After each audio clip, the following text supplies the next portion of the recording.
It's like working 12 months and getting 14.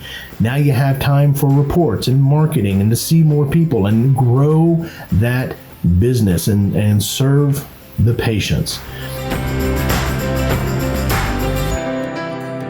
Welcome to AMC. I'm Dr. Greg Miller. Have you ever wondered how you can optimize your patient flow to increase efficiency? Today, Dr. Shannon McMurtry is going to break down this process for you. You don't want to miss his tips on leveraging technology. Let's get started. Okay, we're here to talk about efficiency and patient flow. Let's get right into it. We're going to talk about three critical areas. Automate, relocate, and close the gate. I'll show you what those mean in just a moment. What if I told you can get 2 additional months on your 12-month year? Many of you can accomplish that really easily if you do what we tell you to do. Now, let's go through the math. Write the numbers down for yourself if you don't believe me.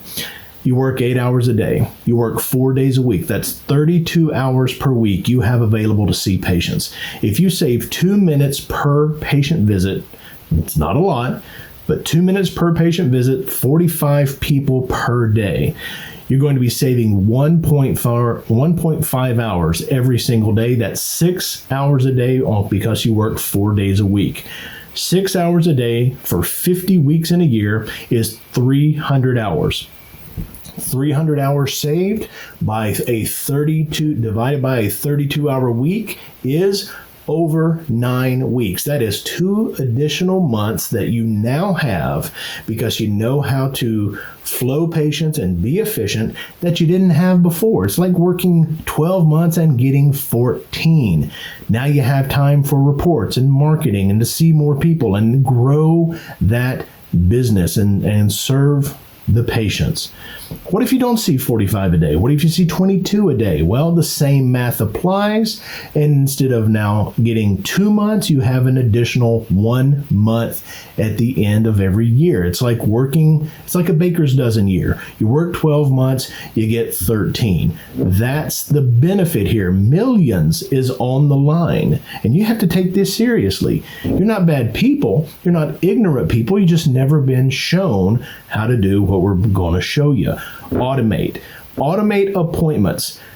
Stop booking appointments every single visit. It's unnecessary. It's time consuming. There is a loss of expectation with that patient. And if you're doing that, if you're in the habit of doing that, you have to cut it out. And it stops. The sooner it stops, the faster you can get to the point where you're ready to grow.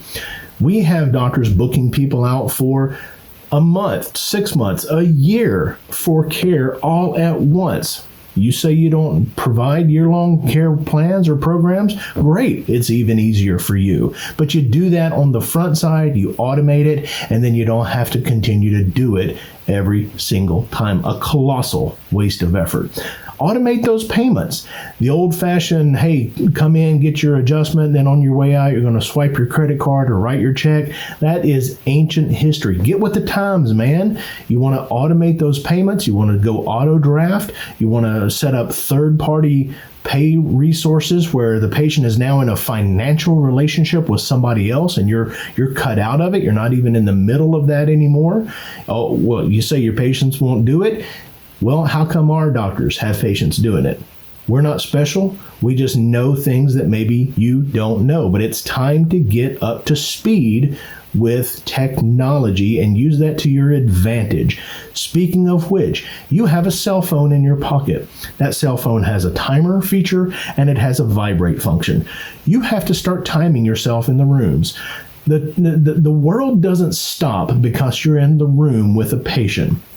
You should have an allotted amount of time. You should be able to reproduce how much time is necessary for any particular patient, and you have to start holding yourself to that standard. Getting that under control is a huge, huge part of becoming more efficient and serving more people. You have to relocate. That was number 2. Relocate furniture like chairs. Create a jump seat area in your clinic. Take a chair out of the lobby, put it in the hallway, put it in a room right next to your treatment room. You can potentially double your capacity by having a patient sit in the jump seat and be conditioned or trained to go right into the room when the previous patient exits. That creates efficiency. There's not a loss of time in that arrangement. I just spoke to a doctor recently who's got a knee problem, and it is very challenging for him to be on his feet, moving around all day, walking from room to room. It wears his knee out that's already in bad shape. We structured it where he can be in the room and the patients come to him. But if he didn't have a jump seat, every time a patient left, it would cost him minutes to get the other patient in and get them loaded and ready for the adjustment. So you have to relocate furniture to be efficient. Find yourself a therapy room or a rest area. Use your space, relocate your space, and make it better use. Even if you don't do therapy, you should have a rest area. It puts importance on the adjustment. It gives some time to rest and hold what you just did for that person. It puts a place in the office where you can have a buffer as you flow patients into your treatment area and out of your treatment area. You want to be efficient, make the necessary changes to bring efficiency to your table. Lastly, close the gate. That's our phrase. The best way to solve a problem is to never have the problem to begin with. So you close the gate on the problem before it even begins. How do you close the gate on efficiency issues? Well, number one, shut up. You are talking way too much in the adjustments. You don't need to talk. You don't need to socialize. You're not there to be a social person. You're there to be a chiropractor. And if you need like a test, hey, what's real here? How long does it take you to adjust your family? How long does it take you to adjust your friends?